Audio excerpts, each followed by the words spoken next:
DK back at you with another video here for the NBA main slate here on Friday. We got a pretty nice slate here. Real quick, let's see how we're currently doing Thursday night. So I didn't get a video up there, but I did tweet out a lot of analysis and the plays that I liked. And basically once Kawhi got ruled out, I decided lock and load. I tweeted literally I am locking in Lowry, Van Fleet, Siakam, and Ibaka. It was just they were undermanned in a great match against Atlanta. All of them are underpriced, so I just played every single one, and plus Norman Powell in there for value. Then I went with LeBron, Motley, who was a little disappointing, but still was okay for his basic minimum price, and Mike Conley, again a little disappointing, but the blowout factor was real. Kind of, I was hoping they could keep it close, but they didn't. So that was the final lineup. So pretty solid night, and I'm ready to keep it going here for tonight.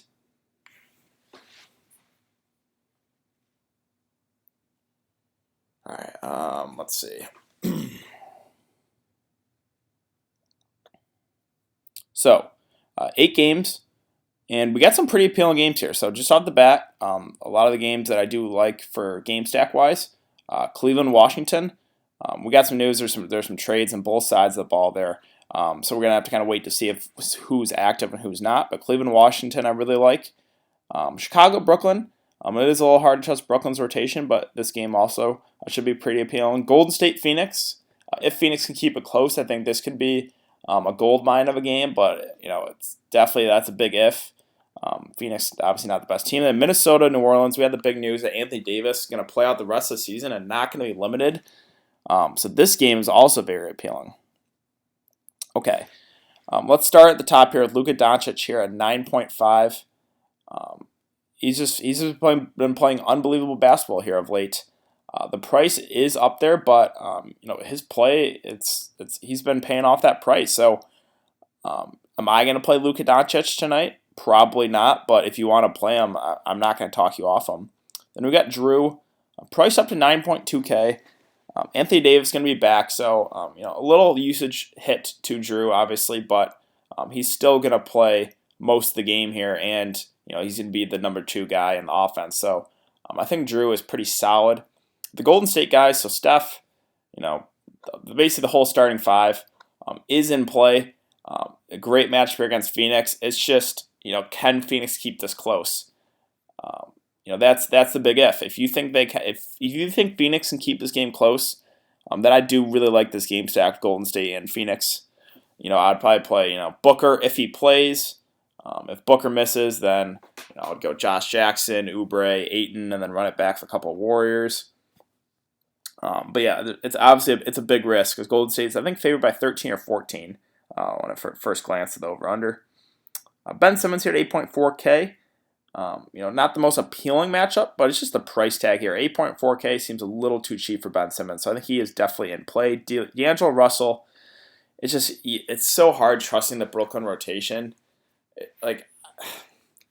This guy's has always been so up and down, but he's gonna shoot the ball a ton when he's out there. If he's hot, he can put up 50, 60 fantasy points at 8.2K. Appealing match against Chicago. He is certainly in play. Let's see, Fox, not the best matchup, and the Kings. It's just so hard to trust Dave Yeager that I'm probably not going to go there. Levine, current list is questionable. If he misses, that's a huge boost to Chris Dunn. Otto Porter, if he's active and available to play. So we're going to have to kind of wait for news there. Bledsoe. So I am considering Bledsoe actually because Middleton got ruled out. So Bledsoe, Brogdon, definitely get a boost. So both those guys are actually I am considering today. Usually when Milwaukee's fully healthy, I just cross everyone out besides Giannis. Jamal Murray at 6.3K.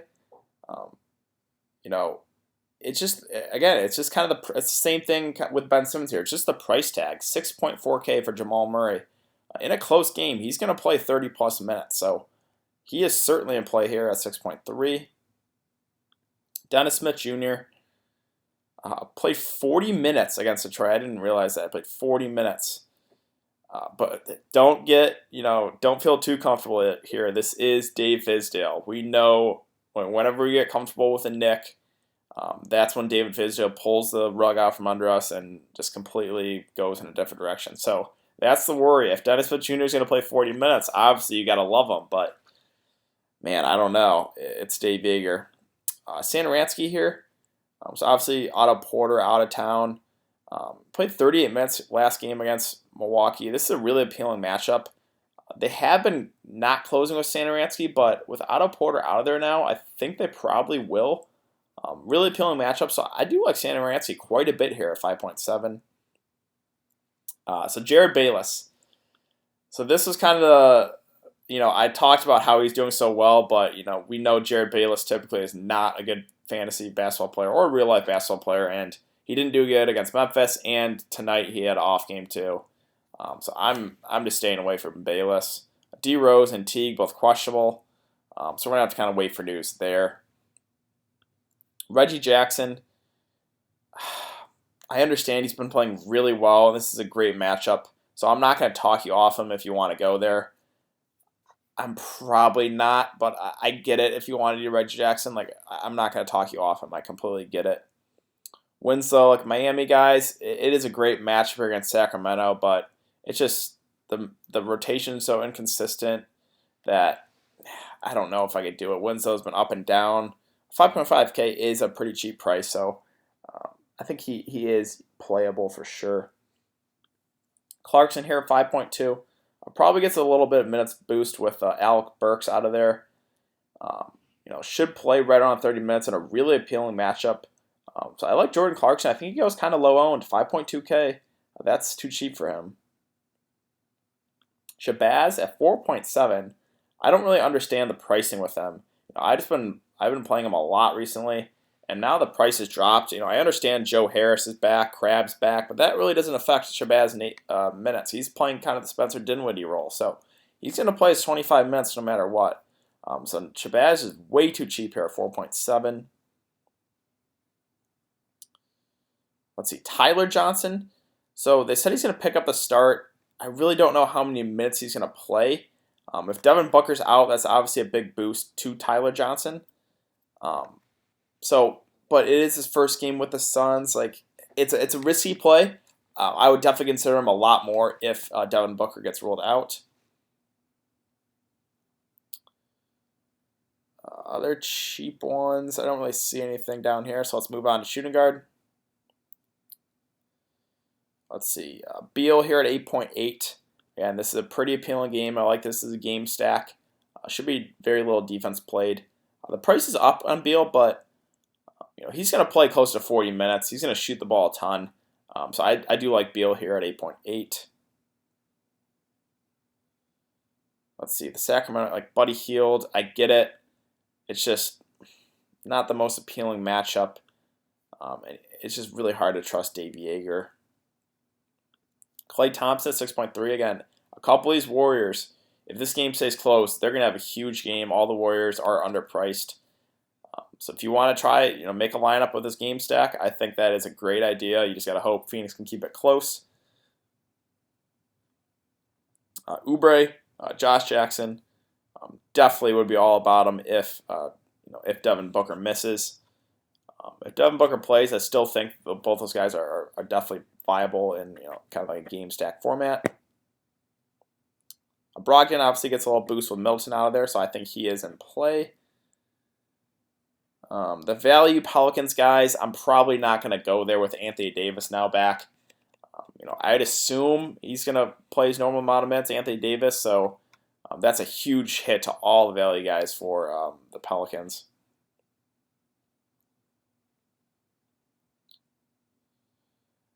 Other than that, I don't see really a whole lot here. So let's move on to small forward. Giannis, he's got the question mark tag. He's listed as probable, fully expected to play. He was kind of in a not really a mini slump, just kind of coasting, getting you 50, 55 fantasy points a night.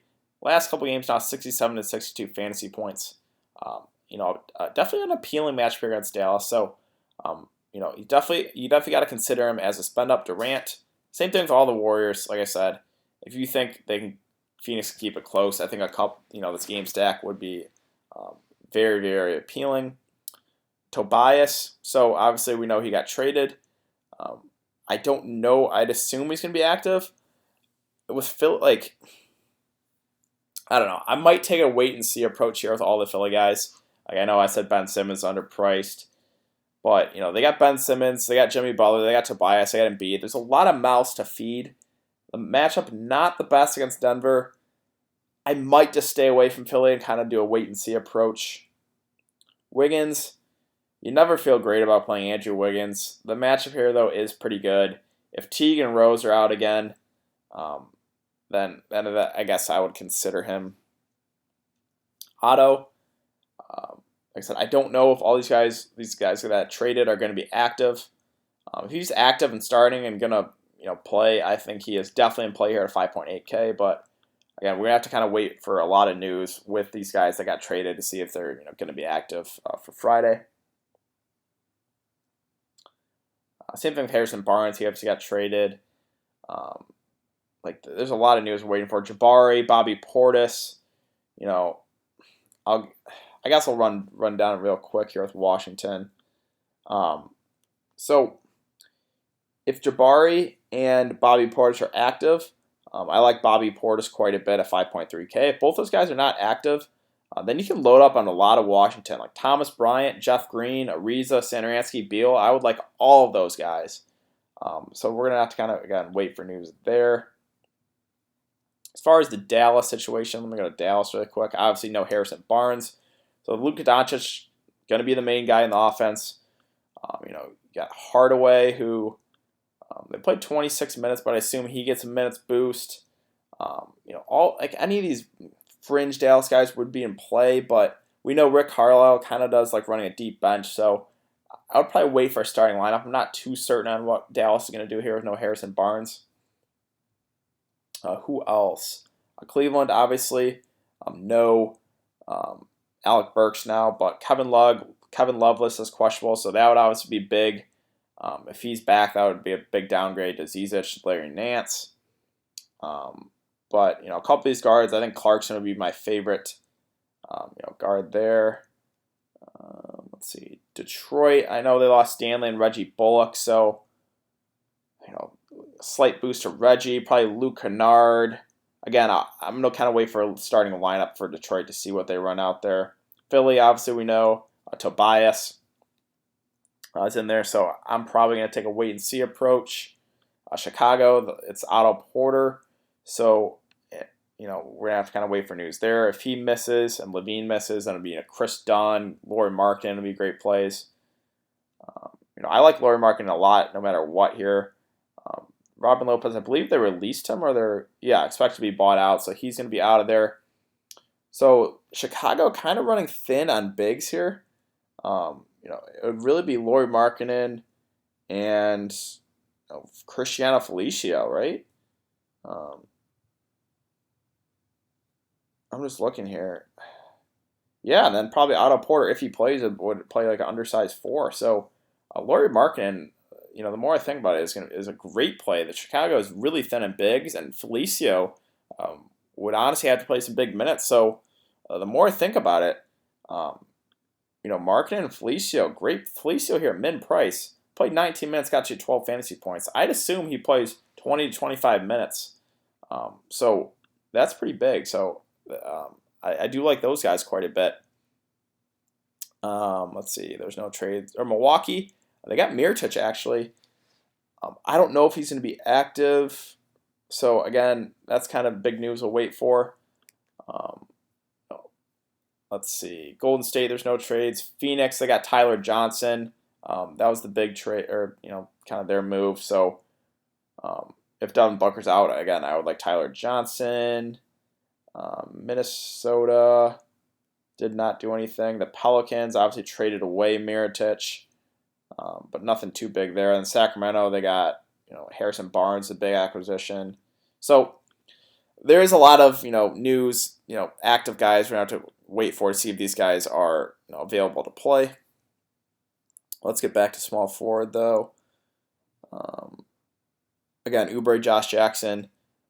Definitely, if you're game stacking this game, I like them a lot. If Devin Booker's out, that's a huge boost to both those guys. Let's see. Bogdan, if Burks is not active, or Harrison Barnes. Played 32 minutes, got you 31 fantasy points. So no Shumpert. Obviously, he got traded, so Bogdan would be a solid play if Barnes and Burks are not active. I'm sorry if I'm kind of going all over the place here, guys. I'm trying to cover a lot of ground with all this news. Okay, power forward. So I do like this Minnesota-New Orleans game a lot here. I wouldn't mind if you're game stacking this Anthony Davis with Karl-Anthony Towns. Both those guys, obviously great in the offensive end, not the best defensively. There is, some foul trouble worries, but I would not mind pairing Towns with Anthony Davis in a game stack. The Detroit side, Blake Griffin, Drummond, certainly in play. I'm not, huge on the Detroit bigs, but this is a very appealing matchup. And Blake Griffin, I think they just played New York. Yeah, I got 47 fantasy points in the last game, so he's definitely in play. Randall here. Obviously, AD being back hurts him, but I still would expect him to play, right around 30 minutes. It's going to be interesting to see what the Pelicans' rotation's like, because Okafor's been playing well. They got Randall, and now they got Anthony Davis. So it's going to be interesting to see what their rotation's like. Markkanen, obviously, I just talked about him, Felicio. Basically, the only healthy bigs for Chicago. So, I do like them both quite a bit.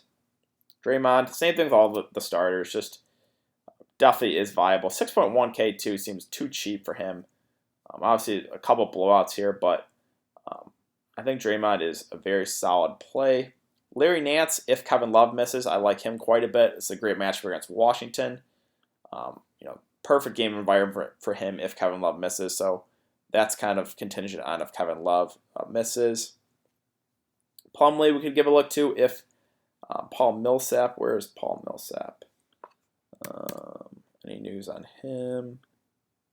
Still listed as questionable. So Millsap misses. Then it's Plumlee and it's Trey Lyles. Obviously, both of them priced up a bit here, but I think both those guys would definitely still be in play. Let's see. Cheap guys, I'm not seeing a whole lot. I mean, you could take a shot on Bam. The Heat's rotation just so inconsistent. And this is what I talk about with Erik Spoelstra. So he plays 31 and 34 minutes and then just plays 20 minutes out of nowhere. You literally cannot trust the Miami Heat rotation.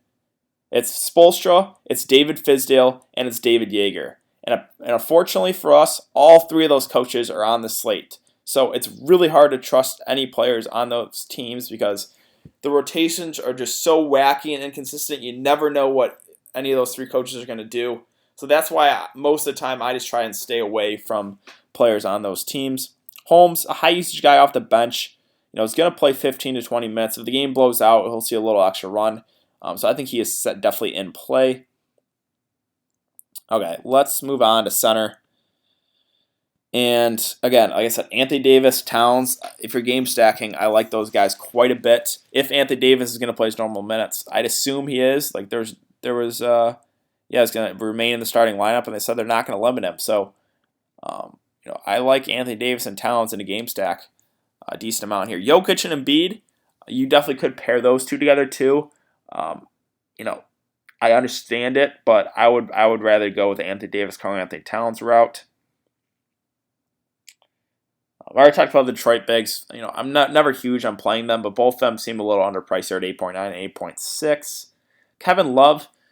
So if he plays and is not going to be limited, then I would really like him. Obviously, a great match against Washington, but I assume even if he's active, they're going to ease him back into it. Whiteside, it's the Erik Spoelstra thing. You just never know. He's played 31 and 30 minutes each of the last two games. Sacramento runs big. This is a great matchup. Definitely can't do it for cash games, but for GPPs, yes, definitely you can consider him. I think Whiteside has huge upside. Cousins, I sound like a broken record. It's the same thing with all the Warriors starters, but if Phoenix keeps it close, the game stack would be great. So Cousins is 6.7K. He doesn't need that many minutes to get you there. So I like him at 6.7. Ayton, they're going to need him out there to guard Cousins. I'm a little worried that Cousins gets him in foul trouble, but 6.5K just seems way too cheap for Ayton, especially if Booker misses. That's a big boost to Ayton. Bagley has been playing really solid off the bench. 33, 31, 27 minutes. Not the best matchup here, but I definitely think he is still in play. DeAndre Jordan, I get it, but I'm just not a DeAndre Jordan guy, so I'm probably not going to go there. Okafor, probably not with Anthony Davis back again. It's going to be interesting to see how Alvin Gentry runs this rotation. Zizic would be in play if Kevin Love misses. Thomas Bryant, so I talked about those Washington guys. If Bobby Portis and Jabari are not active, Thomas Bryant should be asked to play big minutes. I would like him a lot. If Portis and Parker are active and going to play, then I'll probably stay away, and I'll probably prefer Bobby Portis of those three. Let's see. Is there anything else here really? Nothing really sticking off the page to me. So yeah, I think that's it. So again, we have a lot of news to wait for on if these guys that got traded are going to be active for today. So there's a lot of stuff to wait for. Again, if you're doing GPPs, the game stacks I really like: Cleveland, Washington, Chicago, Brooklyn. Again, it is hard to trust anyone really on Brooklyn besides probably D'Angelo Russell and Napier, and I wouldn't really play anyone else. But Chicago, there's a lot. If Levine misses, if Otto Porter isn't active, then it's done. You got Markin and Felicio, the only healthy big. So there's a lot to like on the Chicago side. This Golden State Phoenix game could be a gold mine if Phoenix keeps it close. Any of the Golden State starters, and then Phoenix, if Booker plays, I would like him. If Booker misses, then it's Oubre, it's Josh Jackson, it's Ayton, and it's possibly Tyler Johnson. Minnesota, New Orleans, again, it's going to be interesting to see what Alvin Gentry's rotation's like for the Pelicans, but I don't mind pairing AD and Towns together. Wiggins would obviously, I would consider if D Rose and Teague are out. And then, it's AD, it's probably Drew, and I don't know about the value guys. And then Miami, Sacramento. Hard to trust anyone in this game with those, Spoelstra and Dave Yeager, but, I understand. Probably Whiteside would be my favorite target. He has, a lot of upside in that matchup. So, I think that's going to do it for today's video, guys. Sorry if I kind of bounced around a few different ways here in this video. I just was trying to cover, all the ground. So, if you have been enjoying the content, please like this video, subscribe. If you have any questions, please leave it in the comment section down below. It's also important to follow me on Twitter. That will also be in the description below. It's really important, guys, to follow me because I give a lot of analysis on Twitter as news comes out. And I will be back for another video on Saturday, so I'll see you guys then.